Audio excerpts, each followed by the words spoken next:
السلام عليكم، عاملين ايه؟ يا رب تكونوا بخير. احنا هنعمل معاكم النهارده غدا حلو قوي ومش هيكلفك كتير ومش هياخد منك اي وقت.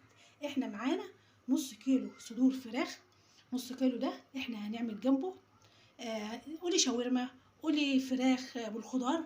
يعني بسم الله ما شاء الله. نص كيلو انا قطعته حتت زي ما انتم شايفين كده، مش ما بتقطعش حتت كبيره. معايا فلفل احمر واخضر، عاوزه تزودي براحتك. يعني ممكن تزودي الحاجه بالبصل. معايا 3 بصلات، معايا فلفلتين حمر وفلفلتين خضر. ده نص كيلو صدور فراخ، هيديكي كميه كبيره. عاوزه تعملي جنبها مكرونه اعملي، انا هعمل جنبها في رز كنت نزلته اصفى، حطيت له شويه كركم، بتبقى حلوه قوي قوي معايا.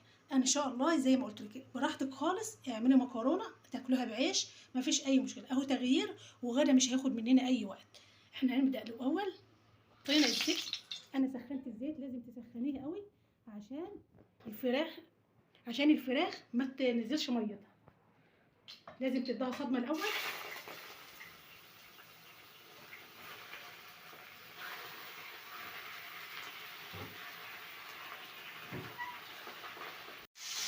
لازم الزيت يكون سخن عشان ما تصفرش، ما تصفرش ميه خالص.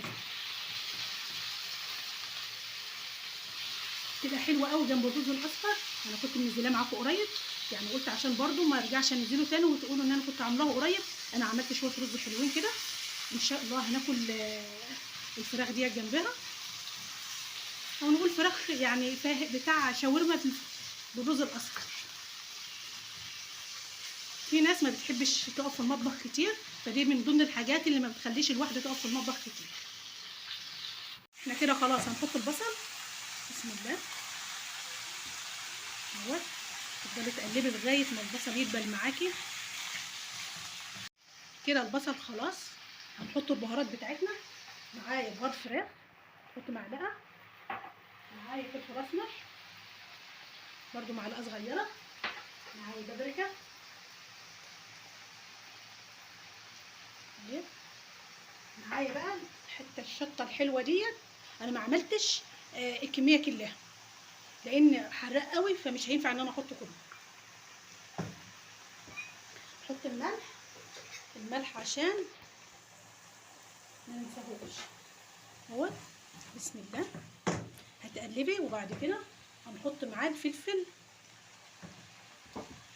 اكله ما بتاخدش مننا اي وقت، تبقى حلوه قوي، يعني ولادك هينبسطوا بيها.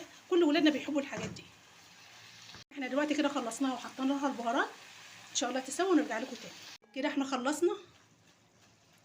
الصوص اللي نازل ده بيبقى حلو قوي قوي مع الرز.